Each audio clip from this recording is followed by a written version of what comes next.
Oh, the stick is skipping. Okay, so today we're going to cook a steak Bordelaise. Very classical dish. We're not going to cook that whole thing, you'll be pleased to know, but we are going to take a nice steak off of there.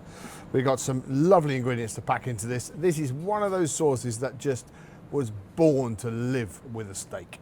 Okay, first things first, we're going to cut ourselves a steak. Obviously you can get one cut for you. That's rib that in and sirloin that in. You don't often see it like that, and all the bones have been cleaned up for me. So I'm just going to lump a steak off of that. So turn it over. You can see there's no chine on there, so I'm going to cut really close to that all the way through. We're going to cut. Sam, that is just too big, so that's not going to happen. I'm going to cut that through there like that. There we go. So that there, I reckon, is the perfect ribeye steak. So let's hold on to that. We'll keep that for my friends later.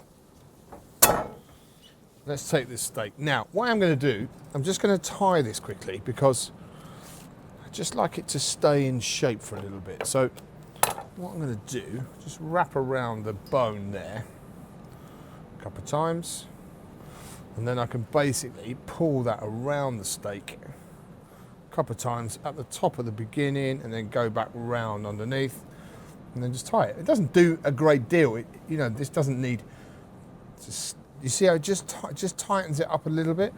That will pay dividend in the end because it will just give us a nicer, sharper shape. There we go. That's fine. Let's lose that tail. And then what we've got here, very importantly, this steak wants to be seasoned. Hang on.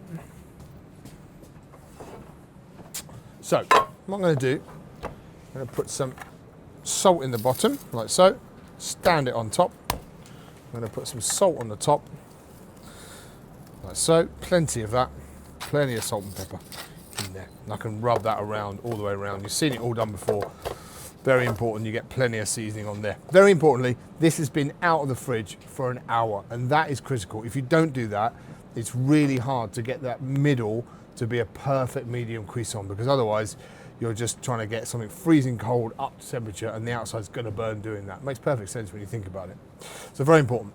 Next thing that's very important is a pan that is got enough heat retention that we can create that mild reaction. We can also gently cook the steak in that pan with the butter and it won't burn. So the heat retention, and this CopperBond pan from Hestan for me is my favorite to cook that in. It's got the depth, it's got the weight that I want in there, it's got the heat retention, it's big enough, it's flat enough to get a surface area, and for me that's the perfect pan. I'm going to go in on a big press. We need contact between the pan and the steak. That's what's really important. That's what we need to let happen. Never let it boil. Got to be frying the whole time, so let's keep that temperature up and get a press on there to keep the contact really sharp. So the key to any Bordelaise is a lot of lovely diced shallots. So we're just gonna work our way through some nice chopped shallots. And like always, I'm not just chopping one shallot. I'm gonna do all the different processes to each piece and then line them up and then do the other process. And I think that's very important. It just makes your life a little bit easier. Makes things more efficient. If you just check back on that steak, Sam, you see that temperature, I'm really happy with that. It's a huge piece of meat, so it doesn't want to be going too quickly. It's just frying away really nicely. The heat's coming up through the pan. We've got some pressure to keep that reaction working really nicely. And we're only a couple of minutes away from turning that over now. So let me just get these done. Okay, let's have a look at this steak now, Sam, and see what we're getting with it now. Okay, because obviously this pan, we've got a lot of special things going on with this pan from Hestan now. That is 100% copper core, that pan, which is what is holding all that temperature together. That's for me is the number one thing in a pan. I also think it's really important that a pan you choose for something like this is uncomfortably heavy. If it is quite a heavy pan, this isn't stupidly heavy, but my wife would be saying, God, it's heavy, that pan. That's a good thing. That's what you want, because that's what's going to really hold that heat in. So let's keep that heat up. Let's have a look at where we are now with this. Look, absolutely no sticking, which is really important. Turn that over and look at that. That's the that is that reaction that we need, where you got that unbelievable heat. Now you've turned it over, keep the heat up so we don't get into a stage where we boil the steak. That's really important. Turn the heat up, push it down again. That crust on the top, it's really crispy, and that's fantastic. So now put the weight back on again, keep that contact with the pan, and we keep going. Keep going with our lovely chopped shallots over here. And the chopped shallots don't want to be too small. You don't want to lose them in there.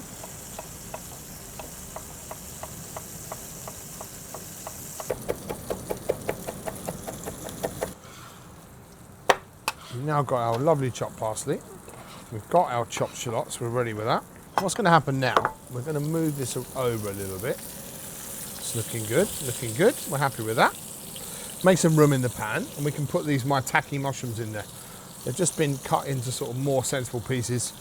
They can go in there. If you've never used maitake mushroom before, they are a fantastic mushroom.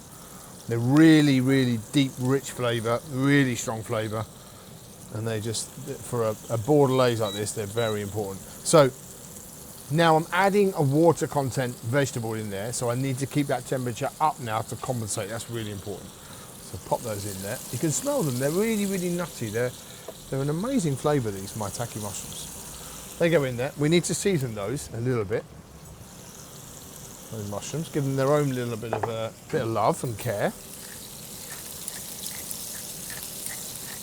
That's it.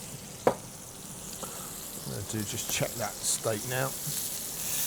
Not bad. So what we'll do now, I'm going to turn it on its side. We'll get some bit of reaction on the side there. The more ground you can cover, the more of that steak you can get nice and super brown, the better. The more of that reaction you can create, the more flavour there is. I'm going to put a little bit of garlic in there with that. That's almost to sort of flavour the steak. Flavour the oil we're cooking it in. We've got this whole thing going on now. It's all starting to come together. Looks bloody exciting, and it starts to get quite, you can see dinner happening right now, eh? Right, a little bit of fresh thyme in there as well. Let's keep going with that. Right, now, this here is fresh bone marrow. This bone marrow I have basically left in water overnight to take out some of the blood. It's not all gone, but we've got most of it out. And all we need to do now is basically scrape that out. It's very simple. You just lean into it and pull it out. And we're going to use, one of these is enough, but we're going to use this essentially like we would butter. So it's going to be mounted into the sauce at the end. So pull that out like that. So I'm just going to push this bone marrow through a sieve. You don't have to do this, but there are little kind of fibres and veins and stuff in the bone marrow that I don't want in my sauce at the end. You see that? I don't want that in there. So that's why I'm passing this through a sieve, so it almost ends up as like a butter I can finish my sauce with. I'm also going to use a little bit to baste the steak because it has so much flavour, the bone marrow. Right, let's turn those mushrooms over. Look at the colour of those mushrooms, and that's quite miraculous that you can do that in a pan at the same time as cooking the steak. You need the right pan to do that, I can assure you. They're all starting to get really nice, but pan control is number one here, right? Really, really important. Pan control, very important. If you keep that pan at the right temperature, everything's going to happen in harmony and nice and gently. If you start raging that pan, everything's going to burn or melt, or it's just, or alternatively, and actually worse, if the pan's not hot enough, everything's just going to boil, and you don't want that. You've got to love this thing. You've got to connect with it. You know, you've got a pan you love, you've got a steak you love, you've got to connect with it, stay in tune with it, stay in the moment, and just keep going.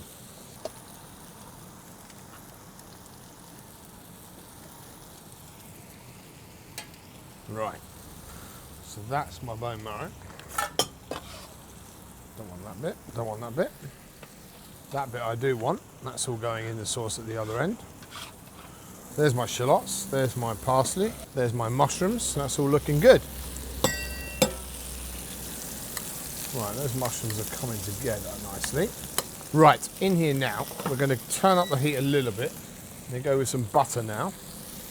So in goes some nice salted French butter. The mushrooms are pretty much done. They want another 5 minutes, 2 minutes if they're done. I'm going to put enough butter in there, but you've got to be careful at this point because what we don't want to do is just create burnt butter really quickly. So the butter goes in, it's water content, so it slows the pan down. So you want to increase the heat to stay with the butter, let the butter do its thing. You don't want that butter to burn, it's very important. So in goes the butter, plenty of it. I'm going to add a little bit of my bone marrow as well. And that's just going to add bundles of flavour. Pretty happy with that. Those mushrooms come out for a minute. I don't need much more. They're going to see a bit of sauce at the end.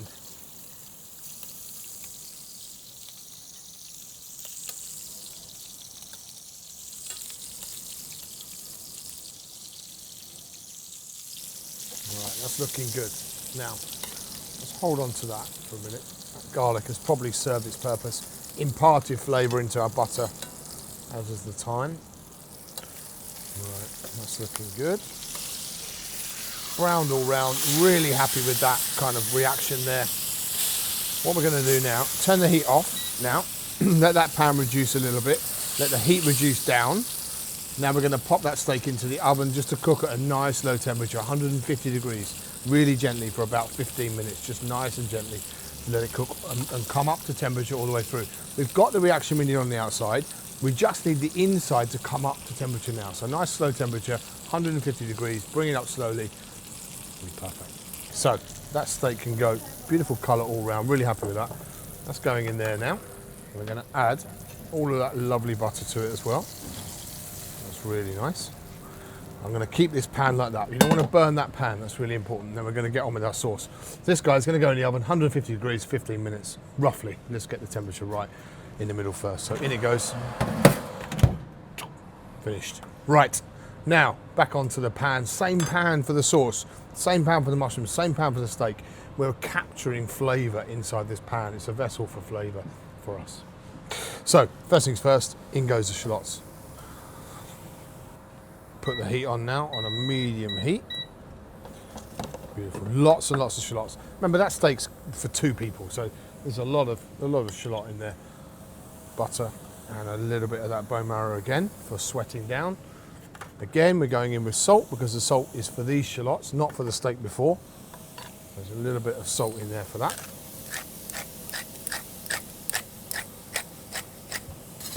Right, nice sweating down of those shallots. And I might even take these shallots to like a little bit of colour. I'll cook them until they sweat out. I'll let that fat go, and then I might take them until they just start to get a little bit toasty, not too much. But just for a little bit of that depth of flavour, a little bit of that fried flavour. What I do love about these pans is the rivets, the completely flush rivets, so you don't get any gunk behind there, even if it goes through the dishwasher, which it can, or you're washing it by hand, you get no gunk in there, which I really like. Let those shallots bleed out. When I'm smelling those now, I still smell raw shallot a little bit, right? And I want that rawness to go away, and I want us to move into that sweet smelling, almost roasted onion flavour. Once we get to that point, I know we're ready for the next stage. And the next thing that's going to go in there is going to be this red wine vinegar. So that's next. You can hear the shallots frying now, if you're staying with it and you're staying present in the pan. Right, in there is going to go vinegar. So nice, good quality red wine vinegar, more than you probably would imagine for 2 steaks. In there, heat goes up. We want that down as fast as possible, and we want that down first before we do anything else. So red wine vinegar over the top of the shallots. It's definitely getting up my nose. I can feel it right now. Woo! Stay there, Freya. You can hear that vinegar's reduced because it's frying again and the fat's coming through. So now it's time for the red wine. We're going to use a really nice red wine from Bordeaux, obviously. This is my Trinity Pauillac. Freya, do the honours. Come on, in you go. How much, Say when. I'll say when. Slowly, slowly.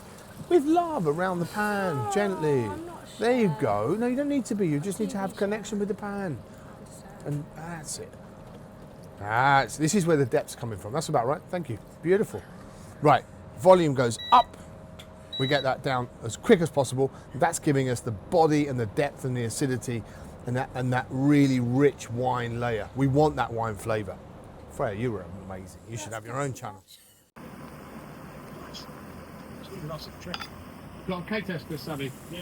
Okay, so now look, wine's come all the way down, starts to fry again in the pan, but you notice that pan is not sticking and burning. Look, nothing. It's got no interest in sticking and burning. That's to do with the bonding. I love that. Okay, look, starting to fry. That's the oil coming through again because the liquid's gone. So now in we go with beef stock. Really important you use beef stock. for this, because otherwise you don't get a really nice beefy sauce. It's a nice beef stock, and look at the colour of that. Right, into that now is going to go our bone marrow. In there goes. It's almost like adding butter. It's just going to melt in there. In goes that lovely bone marrow. Also going to put a little nub of butter in that as well. I'm going to turn that right down now. And I'm basically going to shake all that in. You watch that melt. This is called monte au beurre.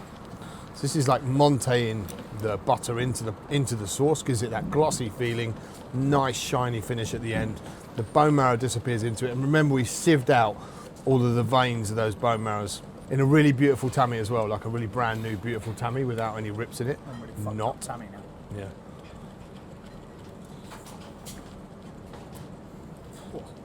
Right, that's now going to get some lovely chopped parsley.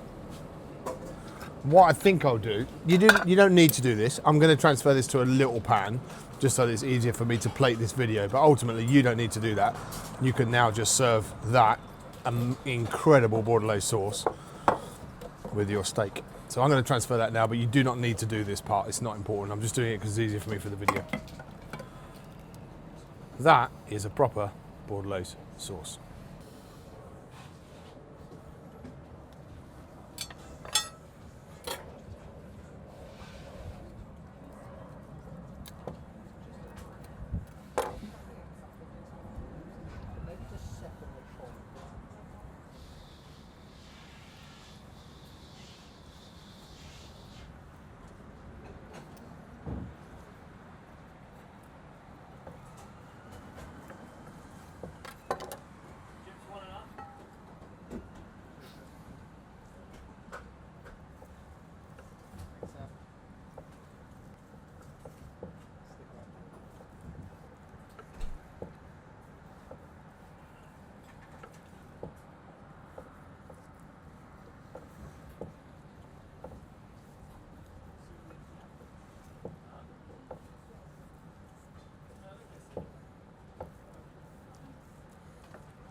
And that there is my ribeye steak with sauce Bordelaise.